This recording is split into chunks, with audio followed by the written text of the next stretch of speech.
주시는 말씀 보겠습니다. 오늘 시편 1부, 2부 예배가 말씀이 다릅니다. 1부 예배 말씀은 시편 23편의 말씀으로 함께 은혜를 나누겠습니다. 시편 23편 말씀, 우리 잘 아는 말씀이죠. 시편 23편 말씀 한번 읽겠습니다. 여호와는 나의 목자시니 내게 부족함이 없으리로다. 그가 나를 푸른 풀밭에 누이시며 쉴만한 물가로 인도하시는도다. 내 영혼을 소생시키시고 자기 이름을 위하여 의의 길로 인도하신도다. 내가 사망의 음침한 골짜기로 다닐지라도 해를 두려워하지 않을 것은 주께서 나와 함께 하심이라. 주께서 내 원수의 목전에서 내게 상을 차려주시고 할렐루야, 기름을 내 머리에 부으셨으니 내 잔이 넘치나이다. 내 평생의 선하심과 인자하심이 반드시 나를 따르니 내가 여호와의 집에 영원히 살리로라. 아멘. 여호와는 나의 목자시니 내게 부족함이 없으리로다. 이거를 우리가 묵상을 하기 시작하면요, 엄청난 은혜가 있습니다. 하나님께서 시대와 인류 전체를 향해서 몇 사람을 특별하게 뽑으셔서 그의 일생을 다루셨어요. 우리 모든 사람이 다 그러하지만 특별히 성경의 인물에는 아브라함과 다윗의 자손 예수 그리스도라고 해서 예수님의 족보 중에 아브라함과 다윗을 언급합니다. 그래서 아브라함은 하나님이 다루심이 있으셨어요. 특별한 다루심이 있어서 인류 역사 구원에 사용받아야 되니까, 예수 그리스도를 예표해야 되니까. 자, 아브라함, 또 누구라고요? 다윗.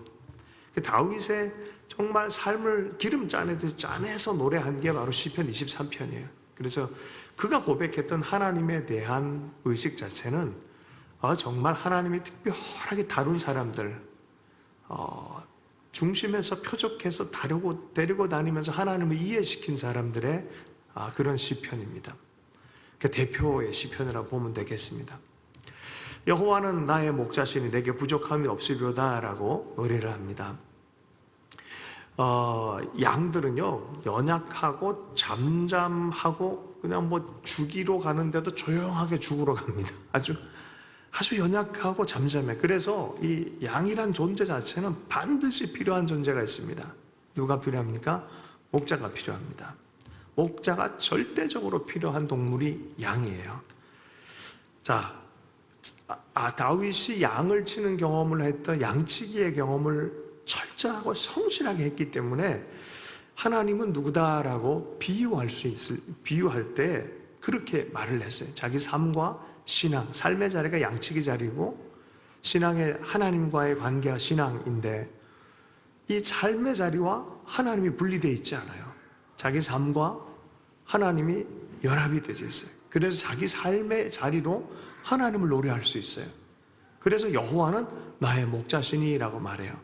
여러분의 자리가 어디에 있든지 그 자리 안에서, 만약에 아이들 학교에서 가르치는 사람이라면 하나님은 나의 담임 목사시니, 담임 교사시니, 혹은 교장이시니, 회사원이라면 어떻게 해요? 하나님은 나의 CEO시니, 이렇게도 얘기할 수 있는 것이죠. 자, 내게 부족함이 없으리로다 라고 말합니다. 제가 어렸을 때는 이게 여호와는 나의 목자시니 읽을 때 이게 강조점이 달라지더라고요. 어릴 때부터 지금까지 이렇게 보니까 강조점이 달라져요. 첫 강조할 때는 여호와는 나의 목자시니로 시작을 했어요. 그래서 삶을 살다 보니까 와, 이거 좀 다르네. 내가 나를 참 신뢰할 게 못 되고 내가 내 삶에 유익을 한다 그러지만 내가 나를 망치고 있을 때도 많이 있고, 이게, 그리고 하나님이 나를 사랑하는 걸 알아버린 이후에 하나님을 위해 헌신하는 게 얼마나 큰 복인 줄 알았을 때, 그때 막 노래는 이런 거 막 불렀어요. 내 두 손 두 발 그리고 한 심장 죽게 드리자 이러면서, 그때부터는 뭐라고 이걸 읽었냐면 여호와는 나의 목자시니 이렇게 읽었어요. 처음에 읽을 때 여호와는 나의 목자시니 이렇게 읽다가 두 번째 읽을 때는 여호와는 나의 목자시니 이렇게. 요새는 좀 달라졌어요. 요새는 어떻게 하냐면은 하나님이 나로 하여금 내가 막 원해서 헌신하고 이런 것도 굉장히 기쁘고 좋게 받아주지만 사랑의 관계 안에서 나도 하나님의 계획과 사랑 안에서 나도 나를 돌보는 게 하나님 너무 기뻐하는 걸 아는 거예요. 요새는 이렇게 해요. 여호와는 나의 목자시니, 이게 맞다는 거예요. 그래가지고 이게 시즌마다 달라지는 것 같아요, 확실히. 자, 이게 바로 바울식의 표현으로 빌립보서 4장 13절에 내게 능력 주시는 자 안에서 내가 모든 것을 할 수 있느니라 라고 말하는 거예요. 예. 거기 나의 의지가 사라진 상태에서 하나님의 은혜 안에 살면서 그 관계 안에 살면서 내가 최선을 다할 거다. 왜? 나한테 목자가 있으니까.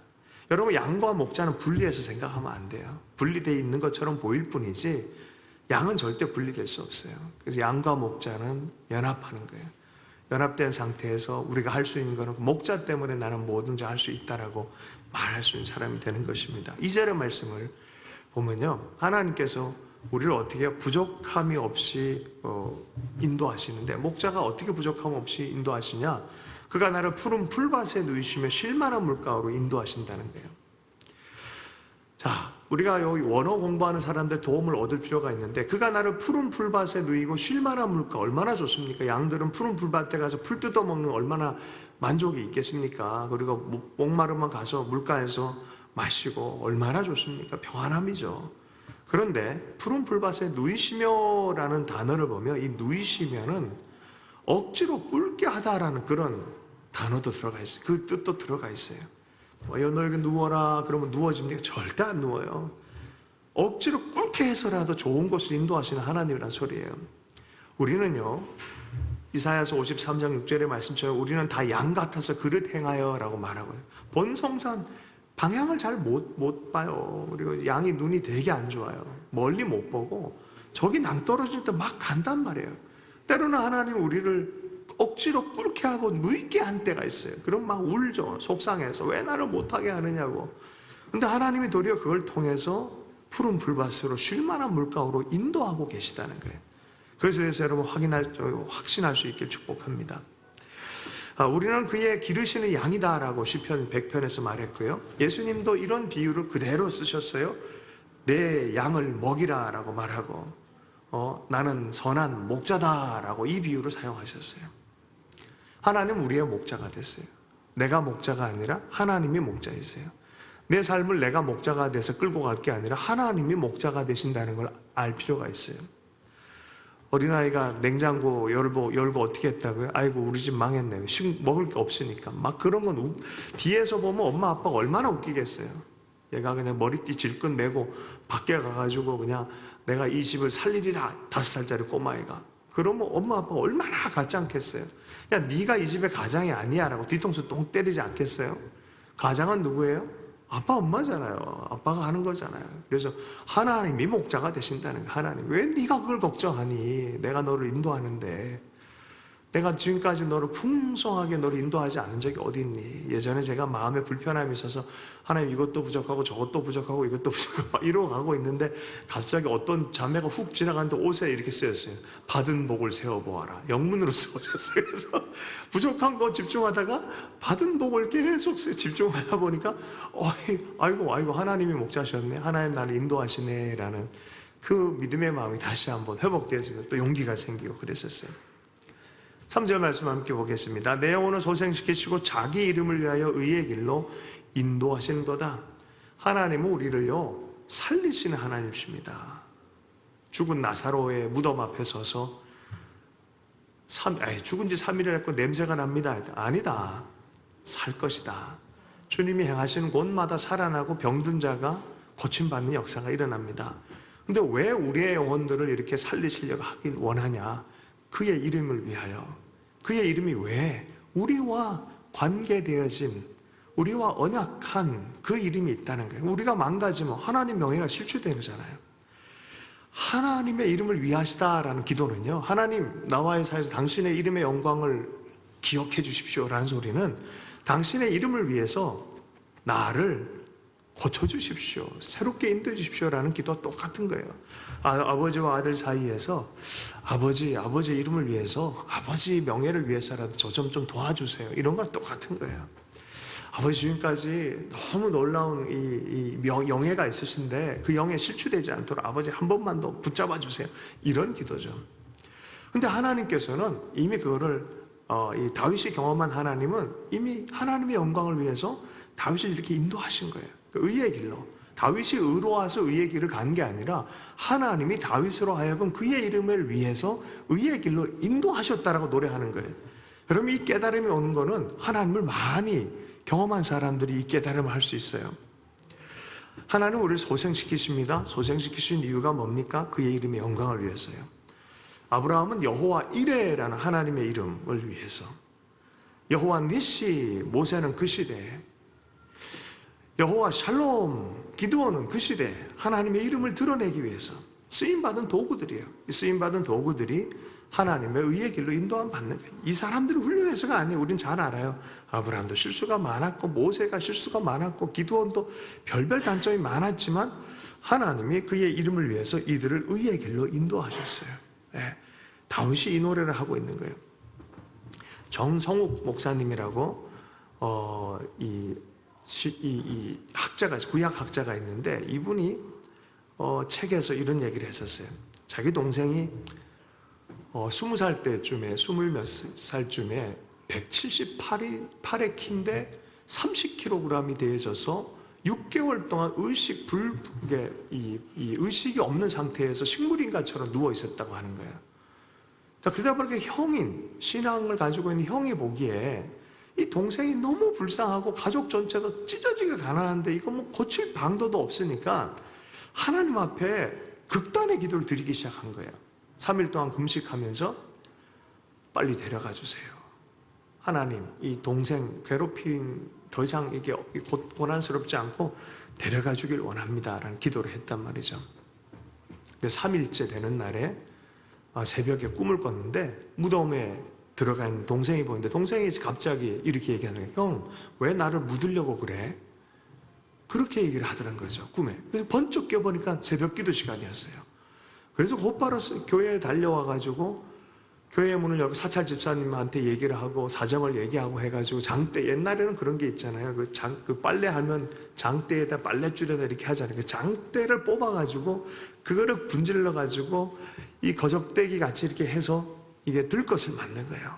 들것을 만들어 동생을 이게 둘이 이렇게 해가지고 서울대학병원으로 데려간 거죠. 근데 돈이 없어서 5만 원이 없어가지고 등록 자체가 안 되는데 어떻게 해서 구해서 겨우 등록을 해가지고 치료받는데 들어간 거예요.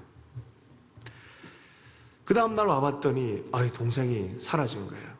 그래서 끝났구나 하는 마음에 눈물이 주르륵 흐르면서 돌아서려는데 바로 앞에서 누가 신문을 읽고 있는데 신문을 내려놓더니 형 왔어?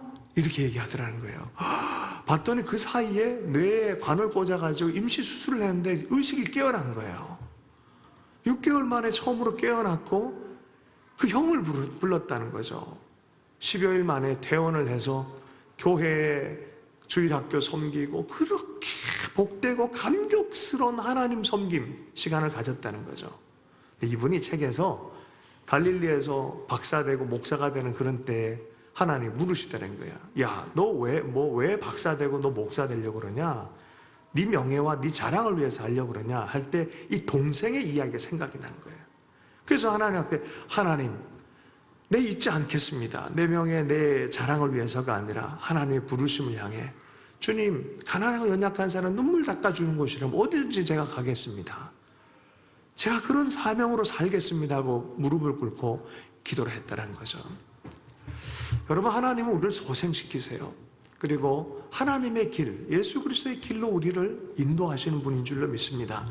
궁극적 의의 길, 그 길은 어디입니까? 예수님께서 말씀하셨죠. 내가 곧 길이요 진리요 생명이니 라고 말했어요. 예수님께로의 인도함이에요. 여러분, 인생은요 하나님의 영광의 반영이 되도록 부름을 받았어요. 그걸 발견하기까지 참 시간이 많이 걸린 사람도 있어요.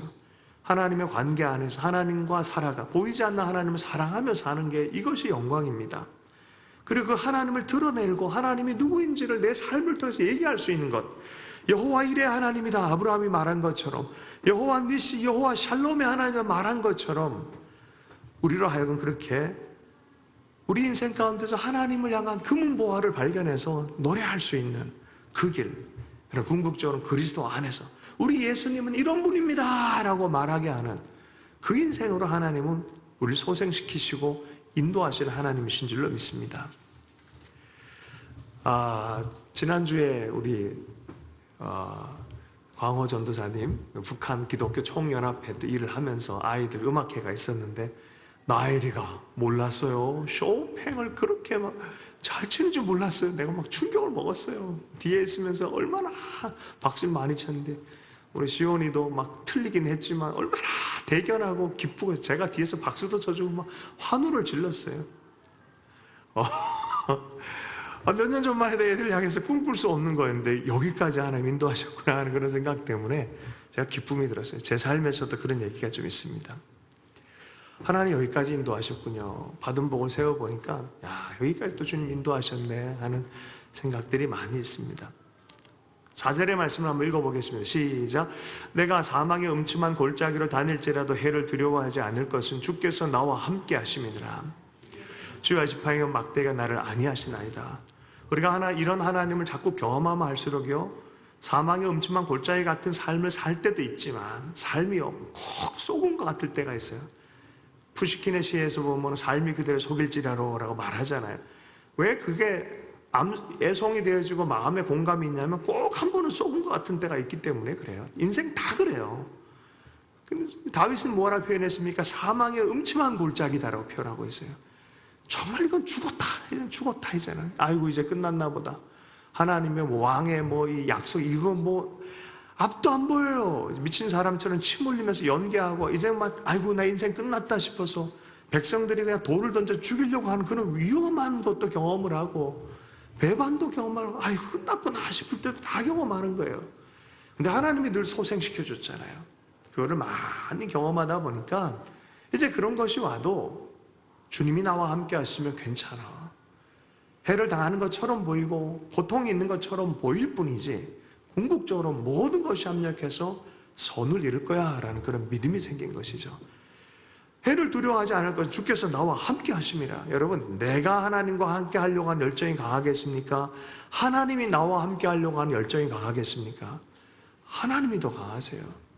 다윗은 이걸 알았어요. 하나님 안 계신 것 같은 느낌이 있었을 때 하나님이 아니다 걱정하지 마라 내가 너와 함께 하느니라. 제가 신학교 다닐 때 그런 체험을 했었어요.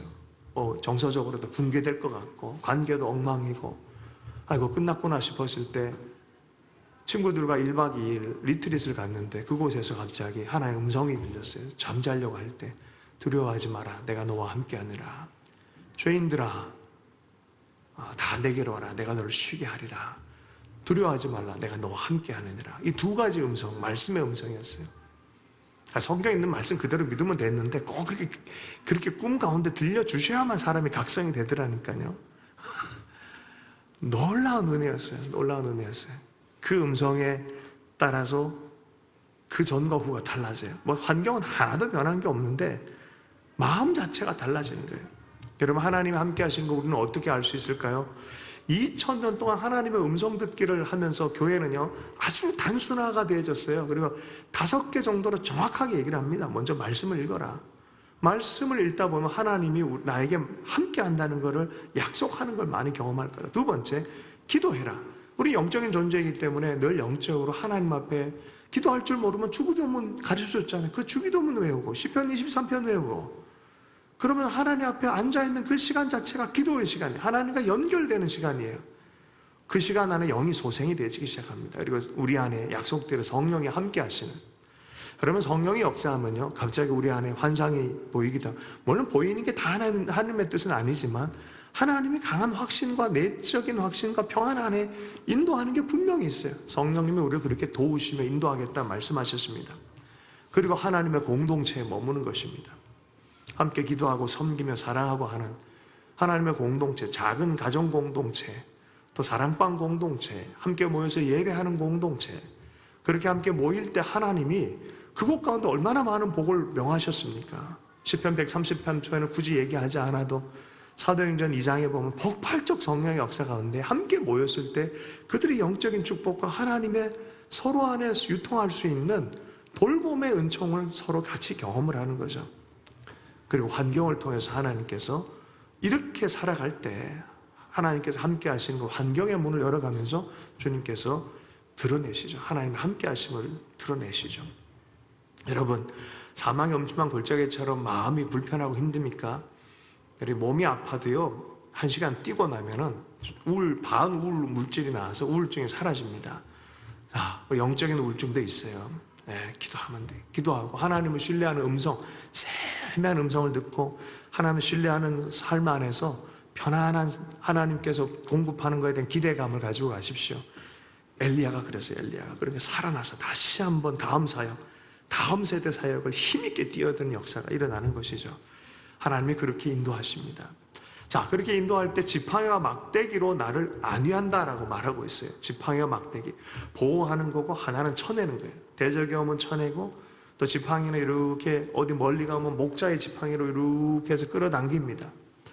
자, 지팡이와 막대기, 보호하는 것이면서 또 이렇게 대적을 막기도 하고 또 야단치기도 하고 이러면서 데리고 다니는 거죠. 양은요, 배고플 때 힘들어하고요, 공포가 생길 때 힘들어하고요, 서로 안에 막 마찰이 생길 때 너무너무 힘들어하고요, 해충이 오는 거 어찌 막 오면 공포와 이 증오와 실패 막 이런 걸 막 뒤엉키는 게 양이에요.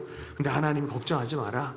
지팡이와 막대기로 때를 따라서 딱 또 너무 꼭 붙어있으면 피부병 생겨요. 문제 생기니까 그거를 싹 이렇게 정리를 해가지고 이렇게 바르게 이렇게 있게 만들어주기도 하고 하나님이 한다.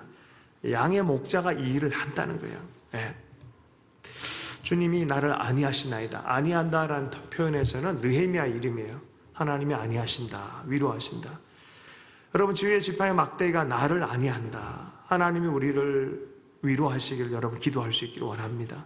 하나님 지팡이 막대기 우리를 보호하십니다. 때를 따라서 가지 말아야 될 것을 다 스톱시키시고 가야 될 것은 반드시 가게끔 인도를 이렇게 하십니다. 하나님이 나를 안위해 주십니다.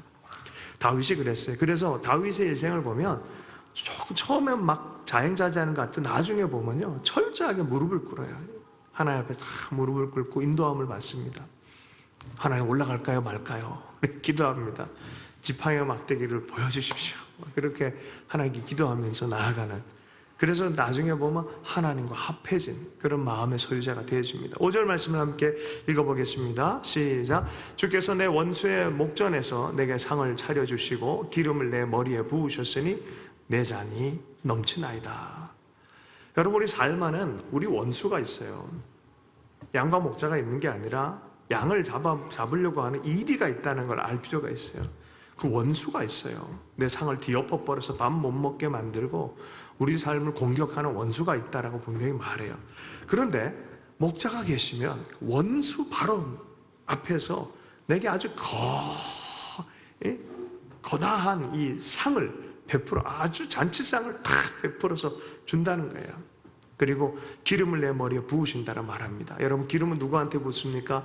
왕과 제사장과 선지자한테 부어요. 왕과 제사장, 선지자, 뭐예요? 하나님 쓰시는 사람한테 부으시는 거예요. 만족해하는 잔치상, 내 삶에 하나님의 넘쳐나는 기쁨으로 채워줄 뿐만이 아니라 우리를 세워서 하나님이 쓰실 도구가 되도록 기름 부으신다는 거예요. 그리고 내 잔이 넘쳐난다는 거예요. 아니, 조금만 부으세요. 조금만. 철철철철 넘쳐난다는 거예요. 이 정도가 되는 게 아니라 넘쳐난다는 거예요. 하나님의 충만한 은혜, 흘러 넘치는 걸 충만이라고 합니다. 내 잔이 넘쳐난다라고 말합니다. 가끔씩 제가 이 간증을 하는데, 제 삶에 초등학교 다닐 때 그림을 그렸는데 학교 숙제로 가져갔는데 내 친구인지 누군지 모르겠는데 시기를 내서 그 내 그림을 구겨서 어디다 버려버린 거예요. 누가 그런지도 모르고, 난 그때 버린지도 몰랐어요. 그래서 내 그림을 내야 되는데 없어진 거죠. 당황해서 숙제를 못 내고 좀 뻘쭘해져가지고 밖에 나가서 운동장에 앉아 있었는데 갑자기 제 마음 안에 저기 멀리 쓰레기통에 가면 내 그림이 있을 것 같은 느낌이 드는 거예요. 그건 지금도 상상을 해도 신기한 거예요. 제가 처음 교회에 나가기 시작한 그때 즈음이었는데 정말 신기해요. 이해도 할 수 없는데 괜히 거기 가고 싶어서 갔는데 내 그림이 거기 구겨져서 버려진 거예요. 그래서 그거를 발견해서 선생님한테 갖다 드렸어요. 근데 선생님이 큰 책 안에 집어넣어가지고 이거를 폈어요. 근데 여전히 구겨졌어요. 구겨진 상태인데 그거를 제가 그때는 경북 청송 진보라는 아주 꼴에 살았어요. 진보초등학교라고. 그 선생님이 그거를 영남일보사라고 경상도 전체에 하는 그 신문사 주최 사생대회에 내버린 거예요. 아니, 이게 트로피를 받아버렸어요. 트로피를 받아가지고 영남일보사 본사 대구까지 나가서 트로피를 받았고, 이거를 학교 가지고 왔는데 선생님까지 대동해서 트로피를 받아서 갔고 학교를 가져갔는데, 학교에서 교장 선생님이 이대로 두면 안 된다고, 전교생 다 모이라고, 전교생 다 모여서 다시 한번 시상을 해주는 거예요. 저는 요 구절이 그때 그게 너무 생각나는 거예요.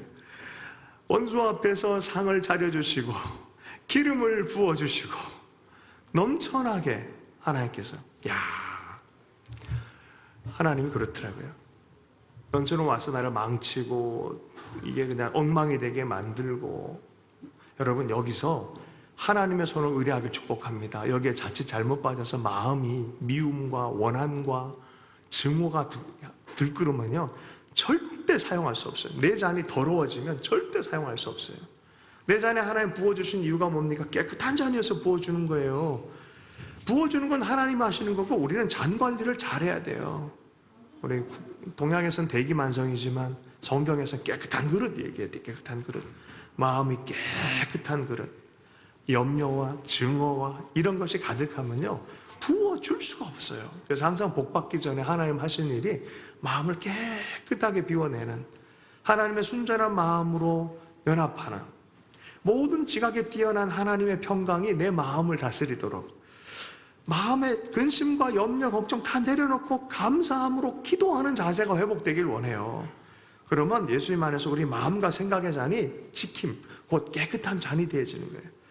깨끗할 때 경건을 사랑하고 사람 사랑하고 하나님께 칭찬받았기에 무엇인지 늘 집중하는 그 마음 가운데 하나님께, 그 견고한 심지 가운데 하나님 붓기 시작합니다. 넘쳐나는 잔을 부어주십니다. 다윗이 그랬잖아요. 사울을 옷을 착 베려 그러다가도 양심의 가책이 있어서 내려놓습니다. 어디 가든지 뭘 하든지 하나님 앞에, 나단이 와서 죄를 딱 지적할 때 아고 이게 나구나라고, 자기 죄는 자기가 발견하기 어려워요. 자기 대면이 그렇게 힘들어요. 고통스러워요. 그러나 자기 죄 안에서 회개하는 건 엄청난 큰 복입니다. 그래서 다윗을 합한 자다라고 하잖아요. 하나님께 합한 자다. 바로 그에게 하나님이 잔을 부어주시는, 축복을 주시는 거예요. 6절의 말씀 우리 마지막으로 한번 읽도록 하겠습니다. 함께 읽습니다. 시작. 내 평생의 선하심과 인자하심이 반드시 나를 따르리니 내가 여호와의 집에 영원히 살리로라. 아멘. 여러분, 양치기를 보면은 양치기와 항상 같이 다니는 개가 있어요. 한 마리의 이름은 선하심, 한 마리의 이름은 인자하심. 제가 이거 붙여봤어요. 네, 뒤에서 늘 따르면서 이렇게 양떼 뒤에서 몰아갑니다. 바른 길로 갈 수 있도록. 우리 삶 안에 늘 뒤에 따르는 게 뭡니까? 선하심과 인자하심이에요. 결단코 사라지지 않습니다. 하나님의 선하심과 인자하심이 어떻게 해요? 반드시라는 표현을 쓰고 있어요. 저는 이게 요 근래 와서 시편 23편 암송하면서 이게 제 마음을 두드렸어요. 다윗은 이거를 확정하고 확신할 수 있었구나. 우리가 이게 확신이 안 돼서 계속 힘들고 어려워하잖아요.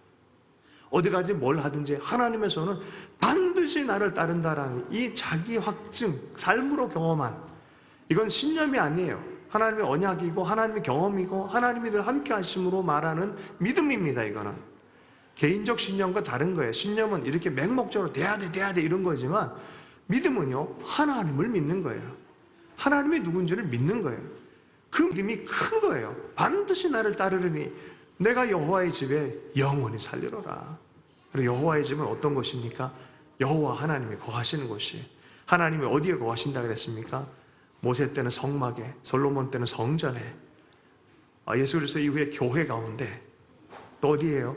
성령이 너희 전인 거 알지 못하느냐? 우리 속에, 우리 육신 가운데. 죄의 종으로 몸을 쓸 거냐? 하나님을 경외하고 하나님과 연합하는 몸, 의의 종이 될 것이냐? 성령의 전이다란 말이에요. 나와 나 사이에도 여호와의 전이 있다는 거예요. 그냥 내 몸을 갖고 그냥 세상을 향해서 갈 수 있지만, 이 내 삶을 가지고 하나님을 깊이 만나는 그런 하나님의 전이 될 수가 있어요. 마지막으로 말씀 마치겠습니다. 다윗이 그랬어요. 전쟁 중이라도 한 가지를 묻는다 그러면은 나는 이 한 가지 구하겠다. 그 전쟁 중에 하나님 이기게 해주십시오. 이게 기도 제목 아니겠습니까? 그런데 뭐라고 했습니까? 다윗이 하나님의 아름다움을 구하겠습니다. 인생의 모든 키, 삶의 승리의 모든 원천이 거기에 있어요. 하나님, 목자와 양 사이에 있습니다. 나에게 누가 있다? 목자가 계시다. 목자이신 하나님이 계시다라는 이 의식 안에 천국은 시작이 되어지고, 여러분 그 안에서 많은 하나님의 축복을 경험하게 되어지고, 죽음 가운데서도 원수 앞에서도 놀라지 않고 하나님의 선하신 거 인자하심을 맛보며 하나님 안에서 하나님을 즐거워하며 살게 되는 줄로 믿습니다. 여러분 인생은요, 지혜롭게 살아야 돼요. 이게 바로 지혜입니다. 시편 23편 늘 암송하고 잘 때든 깰 때든 또 주님과의 관계 안에 이런 축복의 삶 살 수 있도록 열망했으면 좋겠습니다. 주신 말씀 붙들고 잠시 기도하도록 하겠습니다. 하나님 아버지, 목자 되신 하나님이 계셔서 감사합니다. 우리는 주님이 기르시는 양입니다. 늘 그 의식 안에 살기를 원합니다. 하나님의 음성을 따라 가는 귀한 삶을 살 수 있도록 은혜 허락해 주십시오. 주님의 관계가 더 깊어지기 원합니다. 하나님의 품 안에서 독생하신 예수 그리스도, 독생하신 하나님이라고 노래를 했는데, 하나님 그 품이란 단어 안에서 하나님과 그 친밀함 안에 거하셨던 예수 그리스도, 우리 아들 하나님에 대해서 하나님 묵상하며, 또 양과 목자의 사이를 노래했던 다윗의 묵상을 또 바라보며 우리도 이러한 시편의 노래를 부르고 살아갈 수 있도록 은혜를 허락해 주십시오. 이 한 주의 삶도 주님 안에 살며 승리할 수 있도록 은혜 베풀어 주시옵소서. 감사하며 예수님을 축복하며 기도했습니다.